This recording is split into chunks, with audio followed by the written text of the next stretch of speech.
that. You're welcome. Because I live for this moment every month. Yes. I live for this moment. Thank you, sir. Thank you, Raju, sir. I mean, K. Raju, sir. Thank you very much, sir. So, मन रे काहे ना धीर धरे, फिर आप दौड़ के आ जाना महेंद्र जी, और आप फिर से रफी साहब का पोर्शन आप गाएंगे और बच्चन साहब का मैं गाऊंगा। वो दिन मैंने वो बॉटल फेंक दिया था उधर स्टेज पे, टूट गई वो। अजय सर के साथ जो गा रहा था मैं, so I actually literally threw the bottle down because I was so frustrated with him. He was not stopping drinking.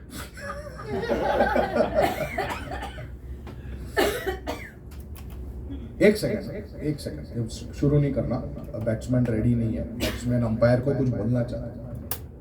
ये गाना बहुत आइकॉनिक है, चित्रलेखा फिल्म से प्रदीप कुमार पे फिर से पिक्चराइज किया गया।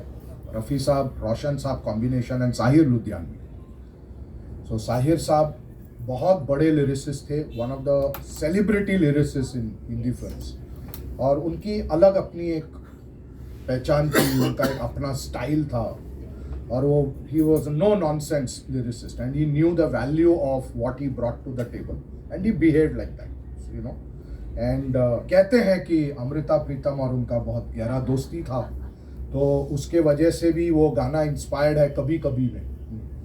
So that song is inspired from his relationship with Amrita Pritam is what they say, I don't know. So these are all जो पढ़ा है, सुना है, all those kind of stuff. ख़त्म करने के पहले रफ़ी साहब कितने बड़े आदमी थे वो तो हम जानते हैं, लेकिन कितने अच्छे इंसान थे ये भी हम जानते हैं। लेकिन एक छोटा सा स्टोरी कि there was a musician who needed money for his mother's treatment, और हर महीना एक पर्टिकुलर तारीख पे उनको वो पैसा घर पे मनी ऑर्डर आता था, और उनको पता नहीं चला कि वो कौन वो पैसा भेज रहे हैं। फिर रफ़ी साहब का इंतकाल हुआ तो उस महीने वो मनी ऑर्डर नहीं आया, एंड देन ही रियलाइज्ड कि ये पैसा रफ़ी साहब भेज रहे थे बिना किसी को बताए, क्योंकि वो अगर वो बोलते मैं दे रहा हूँ तो कोई पैसा लेता नहीं। और रॉयल्टी इशू को भी लेके बहुत आज तक चर्चा होता है लता जी के साथ।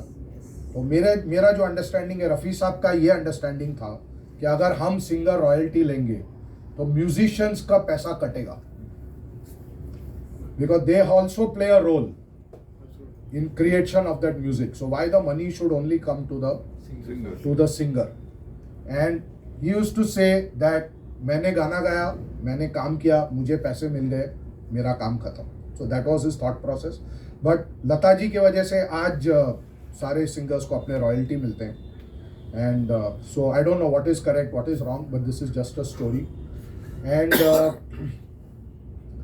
आखिरी बात क्या बोलना चाह रहा था मैं रफ़ी साहब के बारे में, I think I just slipped my mind, it's okay. So he was a great man and we are very honoured that we have the opportunity to pay tribute to Rafi sahab. और इस स्टेज पे मेरा मतलब है एंटरटेनर म्यूजिकल स्टेज से हमने सब legends को ट्रिब्यूट दिया आज तक, लता जी को, आशा जी को, किशोर दा को, रफ़ी साहब को, मुकेश को पार्टली दिया है। अगला शो राजू सर आपकी मनोकामना पूरी करेंगे और हम मुकेश जी का एक स्पेशल करेंगे। Our next show will be a Mukesh special, and but जितना गाना मैं गा रहा हूँ वो तो मैं गाऊंगा तो अब मेरे पे गुस्सा नहीं करना।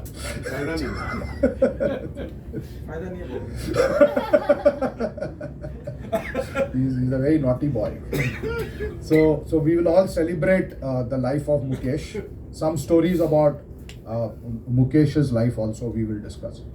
So Raffi Saab, the reason I love him so much, apart from the fact that he's a great singer and one of a kind voice, he's a fantastic human being. You'll never get a video somebody criticizing Mohammad Rafi. You'll never get a video like that. Somebody is criticizing Mohammad Rafi. मतलब इस level के वो इंसान थे, right. मन रे काहे ना धीर धरे, और उसके बाद फिनाले सॉन्ग, फिर ग्रुप फोटो, फिर जो भी कुछ बोलना चाहे, मोस्ट वेलकम।